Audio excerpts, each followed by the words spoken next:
Hello everyone, in this video I am going to show you how to create Google new account. Click on top left three lines and here click on settings.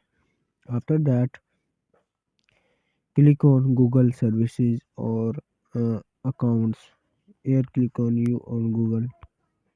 After that here you can see option to device. Click on it. Add your password. After that click on create new account.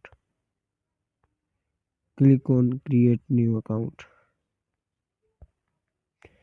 Here you can choose for my business or for my personal use. I'm using my personal. Click on it. After that here add your first name and last name. After that here add your birthday. Here you can see add your birthday. After that here select your gender. After that click on next button. Here you can see choose your Gmail address. For example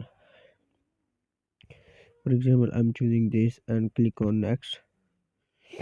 Here select a password, create a password for your account.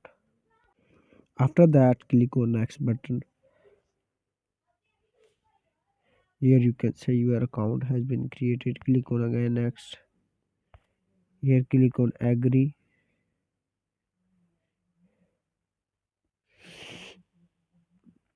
Here you can see your account has been created. In this way you can create your accounts on Google. Thanks for watching this video. Please subscribe.